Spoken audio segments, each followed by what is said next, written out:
All right, so let's say you're looking up motorcycles. You've decided you want something small displacement. You're looking at your R3s, your CBR 300Rs, that kind of stuff, and maybe even the Ninja 400 has come up to you as something of interest, but what if you could choose any 400cc bike? Well, I want to make the case to you that the DRZ 400 actually makes a lot more sense versus the Ninja 400 than you might think.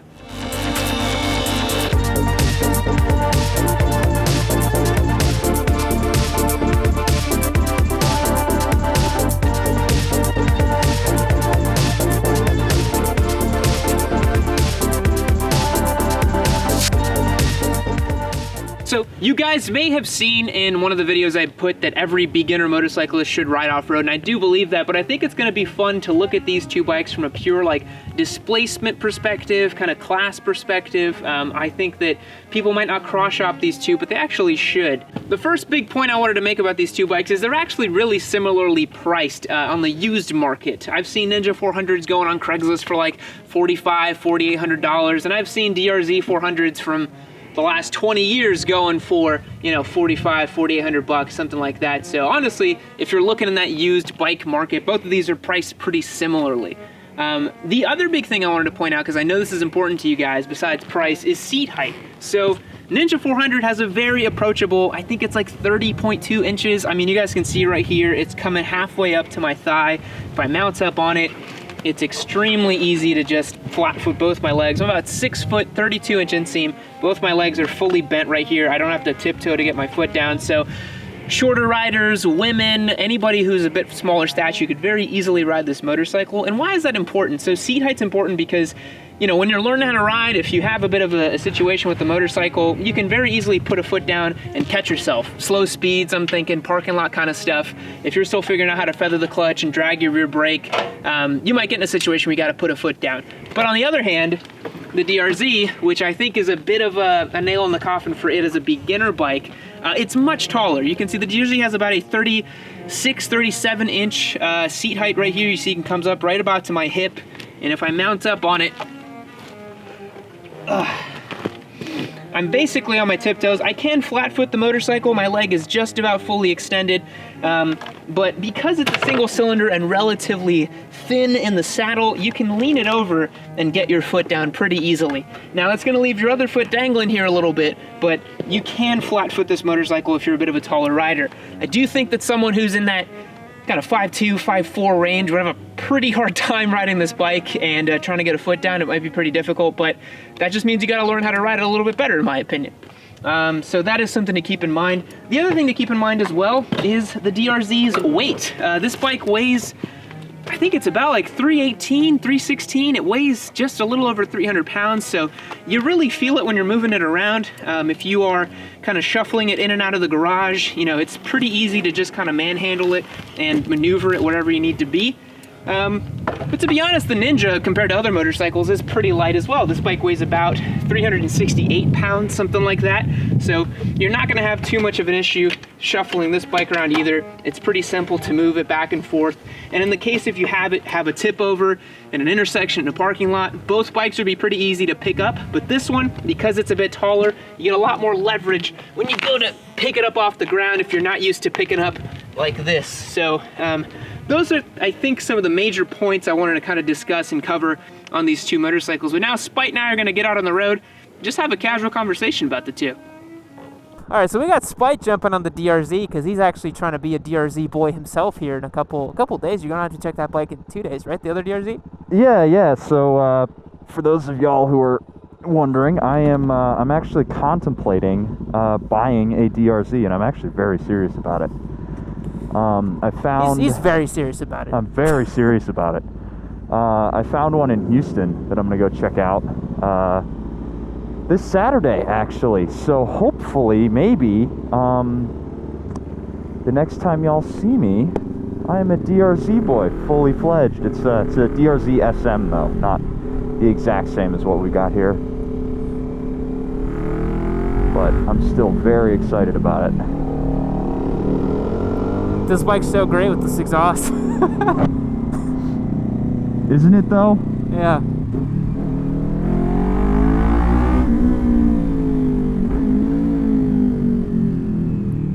A slip-on. Wow, can you believe it? Sounds great. Man, I may be getting ready to buy a DRZ, but I'm still, you know, part of me is still confused as to why I like it, you know? It's just, it's so bizarre.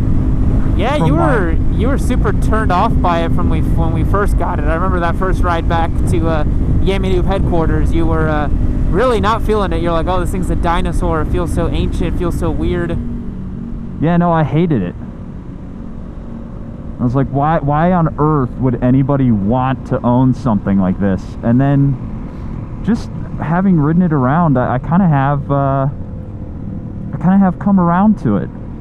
I get the reason why it exists now. Yeah. Without even having taken it off-road either. I think I really love what you said about how it's like a sort of, you know, Lego set tinkerer's kind of bike. Mm-hmm. I can really see that difference in seat height when I'm all the way down here. Yeah. I feel like I'm over here and you're up there. It is quite tall. It really is. I mean, yeah. Just looking directly across, just look at the difference in height between the handlebars. Your bar's at my nipple. Yep. It's right at my armpit, like right there. That's crazy.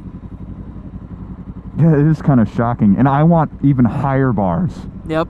Those sliders look really nice, though. Yeah. Thanks again to Motivation for hooking us up and getting us a slide in the tail tidy on this bike. Yeah, so I think, you know, like we mentioned, the DRZ is such like a tinkerer's kind of Lego set bike. Unlike this bike where you could buy it and then like a couple, you know, mods here and there and it's set up to go good for the street. But DRZ is like, you could do anything with that thing, man. You really could. And that's to the point. You know, the one I'm buying is a Supermoto. And yeah. It's the factory Supermoto. But if you wanted to, not sure why you would, but you could buy the S version, which this is, and then buy Supermoto rims and then have both. Yep. And a lot of guys do that. Yeah. And they'll swap back and forth between the two, and, you know, they'll take it to the trails one weekend and the track the next.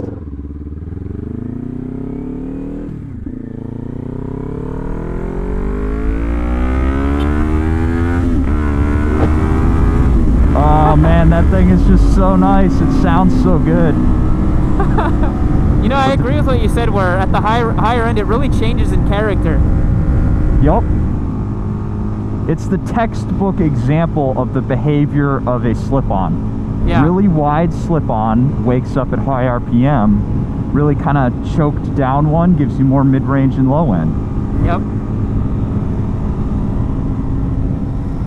Yeah, I definitely do need higher bars for me to stand on the pegs, but that's okay. So I think one spot where the 400 could really kind of edge it out over the DRZ is if you kind of know you want to go down that sport bike rabbit hole, this is a much better starting point than the DRZ. Exactly. I feel like if you get a DRZ, you're probably, like, maybe you're interested in doing track days and fast boy stuff, but you're probably not. You're probably looking for something to take down forest roads and to explore with and have fun with in a totally different way. But again, to your point, if you really wanted to, the DRZ has been made for 19 years, 20 years, something like that. You could easily modify it to be a supermoto and have a really fun time at a small to medium-sized track. Would I take a DRZ at Coda? No, I would not. Mostly because it doesn't really sound very fun. Would I take a DRZ at Harris Hill, a much smaller racetrack? For sure. So, you know, it's up to where you live. It's up to what you're trying to do with the bike, especially if it's your very first bike. But I think also, maybe you'll resonate with this bike, it's also like, I mean, for your first one, since you have no real baseline for what a bike is supposed to be or what you want it to do, you're going to have fun regardless, I think. Agreed. And, you know, we're along that point is the Ninja only exists in one place. It exists on a road like this or a track, and people are like, oh, well, that's two different behaviors. Technically, yes, but you know, the principle is the same. It's a tire on asphalt. This can do asphalt, it can do dirt, it can do rocks, gravel, sand, air, whatever you want to do. This bike will do it, and it'll do it happily. Yep. I think that's the reason why it took me a second to warm up to that, because I've only ever been a street rider. Yeah. And just the idea of going out and doing more things with one bike really has me interested. Yeah, it really broadens your perspectives on what riding can be and what it can offer you. But again, if you're sure and you know that you want to own a big bad R1 one day and you want to go down the sport bike rabbit hole, this is a much better starting point. This is gonna, if you start off riding and you start off on a DRZ and then you spend like a year, 2 years on that, and you jump onto an R1, the R1's gonna feel just as foreign as the DRZ felt to you, because it's gonna feel completely different. It's gonna be like, what is this thing trying to do? Why is it so leaned over? Why is it so goddamn fast? It's gonna be a very strange sensation to you. And then I think that leads to, what bike is, where maybe in your career do you want to acquire a bike like the Ninja 400 or the DRZ? I've had personally 4 motorcycles in 3 years. The DRZ will be number 5 in 3 years. Yeah. So and the DRZ for me is just going to be a bike that I own and just do dumb stuff with. It seems like a very good second bike to own, not second bike to, in your career perhaps. Yeah. And I think this is exemplified by our own, people on Discord, where when we announce the bikes that we've selected after voting and stuff, it's really great to see, because we have such a broad variety of expertise and experience in the Discord server. I remember when we announced the Ninja 400, lots of people were like, oh, that'd be such a great first bike, I'm so excited. And then lots of other guys, especially on the track day channel that we have, were like, oh my god, that'd be so sick if I won it, because I could just turn that into a little weapon to practice with and have fun with. So the idea that something's like a beginner's bike is really kind of weird to me, to be honest, where it's like, oh, this bike is only for beginners. It's like you said, it depends on where you are in your riding career and what you're trying to accomplish. Mm-hmm. And I think it's a little unfortunate that certain bikes get pigeonholed into that beginner category. Yeah. Because I think it does them a disservice, Yes, we're giving them both away as part of the beginner bike series, but I think anybody could ride one of these regardless of where you're at. It's funny to think about how many people I know who have foregone bigger bikes for like an R3. Yeah. Man, what a day. This is so pretty out. It's a little chilly, but we can't complain, man. It's December. We're out here riding pretty comfortably. Can't complain. Yeah. One of the reasons why I call the whole thing the beginner bike giveaway series is because, quite frankly, most people watching my channel either don't own a bike or they are trying to own a bike, or they're like kind of getting into their first one. So I figured that all the people coming to check out my stuff would probably, be interested in a bike that they could conceivably own as their first, which is why we end up picking bikes that I would feel comfortable giving to someone who has never ridden before. That's why, you get something like like an MT-09 or an R1. If you hand that to someone who's never ridden before, I just feel like you're giving them a loaded gun. It's a little crazy. Exactly. Man, maxi scooter, that's the first time I've seen one of those out here. Yeah, I feel like I'm back in Europe. Scooter boys out here. And yeah, I think, it's this idea that as a motorcyclist you should be constantly pushing to get a bigger and bigger bike, but I don't think that's true. I think that was exemplified especially on my video that I put out where I said that I bought the RC390 as my new track bike to just kind of use as a practice motorcycle. And I got so many comments of people being like, one of my favorites was one guy that was like, does this guy have like a small displacement fetish or something? Why does he keep buying so many small displacement bikes? Which I thought was really funny. But yeah, I don't know. It's this idea that you should, as the experienced motorcyclist, be always trying to get a bigger and faster motorcycle, which, for me, we were talking about this the other day, where I think 600 to 800 cc's is the sweet spot. 100 to 120 horsepower, perfect for like track and street. And then off-road, it's a little different. I think on off-road, it depends on the tuning, it depends on the configuration of the motorcycle, but I find 250 to 400 off-road to be perfectly fine. Agreed. And I think that, even on the street, like, this is where I put the Ninja 400 up against, you know, a Tuono, RSV4s, all sorts of really big bikes, and it hung like a champ, you know? Yep. So even on the street, something like a 400 is usually more than plenty, because anybody who's really ringing out, you know, an R1 on the street is doing something real foolish. Yeah, agreed. And if you guys are curious, we still haven't done the carbs on this bike, but you know, it's just running a little lean. It's not that bad. Yeah, we do need to rejet the carbs, and then also we should do that 3x3 mod and some of the other well-known DRZ mods to get it to make full DRZ power. Yup.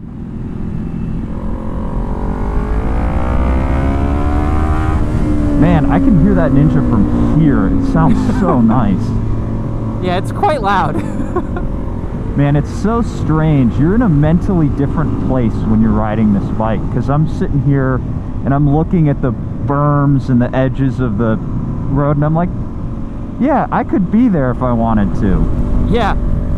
Every time I'm on the DRZ, I'll see like little like ruts and jumps on the side, and I'm like, what if I just did? Well, I just like could do a sick jump while I'm riding right now. Yup. This little DRZ. Oh boy. How are you finding it? It's such a peculiar machine. It really is. Yeah. It's just, I can tell that it could be made to love this. Yeah. But as of right now, it's not having a ton of fun. But that's also because it's hauling my 230-pound ass down the street. Yeah, if you were to ride that for a prolonged period, you definitely want to adjust the preload at the rear. But I mean, talking about that actually brings up a really good point. Even though these are like in the exact same price range, more or less. Yeah. This, like even the one that I'm looking at is a 2009. It has fully adjustable front and rear, preload, even the fluid canister on the rear suspension's adjustable. Yeah. Which is wild to me that, you know, something this ancient has something that advanced. Yeah, no, it's really interesting on the DRZ. You don't really skimp out on the suspension department. It's actually pretty refined, and you can dial it in really, really well for either, you know, supermoto duty or, you know, dual sport duty, depending on what you want to do. You could easily tighten up, you know, the front and the rear, make it nice and, you know, stiff, and go attack some corners with the supermoto setup. Yeah, and like even the Ninja, it's got is preload in the rear. Everything else is just, you're stuck with what Kawasaki says is the right thing to have. Yeah. But then again, I'm sitting here, as Ryan F9 put it, staring at the ravages of time, while you actually have a nice analog tack, a cool digital display that's got your temperature. Yeah, man, I got a gear sensor, man. I'm in the future over here. You don't even have a rev counter on that bike. No, not even close. You just got to assume. Yep, you got to just hear it. The one major problem that I have with this bike, and it's one that I've always kind of had, is the seat is just wrong. It feels like I'm sitting on a sawhorse. Yeah. But I do know that they make nice wider custom seats, and I actually think the bike that I have has one on there, or the one that I'm gonna look at anyway. Ooh, the one you have, you've taken mental possession already. Yeah, it's already yours in your mind. Yeah. Okay, so for all the beginner riders out there who are concerned about which one's faster, so we're about to answer that right now. Rolling from, let's do from 30, right? Okay. You want to just go for it as fast as possible? When we get to the top of the hill and it starts coming down, let's go. Okay. It's a lot of anticipation for this one. We're just like riding like two really slow motorcycle cops. All right. Three, two, 1.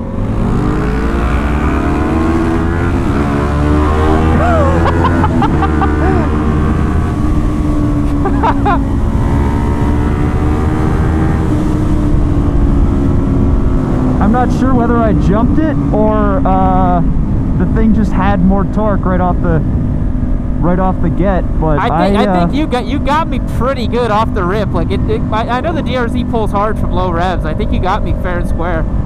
Yeah, but then because top it end. just went. Yeah, it just honestly the DRZ goes pretty damn good from low RPMs. It's Uh-huh. a tractor. But you gotta keep it at low RPMs, otherwise it just doesn't make any power. Yeah. Freaking Well, dinosaur. maybe with our mods, we'll maybe get it to make some more power at the top end. But I just love the feeling of not caring what I hit, you know? Yeah, I love smashing into potholes on the DRZ just to see that I can. You know what I mean? It's a really different kind of feeling. But Jesus, man, like, look at how high this thing is comparatively. Yeah, no, it's crazy. Even you're what, 6'3", you can flat foot it, but you barely have a bend in your leg. Yeah, if I were to adjust the suspension properly, I'd be tippy-toeing it. Yeah, you're getting like 2 inches of sag at the rear right now, which I think is helping you out, but... Yeah, let's just get a little bit of a wider angle. So, that's tippy-toe. sagging like a That's crazy. And then... You'll see it on my angle, dude. It's hilarious. It goes from this to this. It's Yeah, so much no, travel. I could feel it. Like, when I was just looking at it the other day, I was kind of bouncing. Yeah. And, oh boy. I need to adjust the preload if I want to ride this some more. Uh-huh. But, God, it's so funny. It's such a peculiar bike, whereas that is so easy to understand. Yeah. Yeah, you get on it, you're like, oh, I know exactly what it's kind of going for or what it's doing. If you've never ridden something like that, you're just like, what on earth is happening here? Mm-hmm. Yeah. But honestly, I think, either one, you're going to have fun if you've never ridden a bike before. I remember from my MSF, actually, I rode a CRF 250L to do all the stuff in, all the little maneuvers and practices. And I was about to buy one of those because I really liked it. I was like, this is cool. I like being upright and all that. But the stupid fast boy in me was like, I need an R3. And so that's the one I bought. But I thought it was great. So yeah, I think, again, don't overthink it. If you're watching this video, if you've made it this far into it, don't overthink it. Have fun. Buy the bike you think looks cool because you're going to have fun with it. And that's it. If you think that looks cool, go get it. If you think this looks cool, go get it.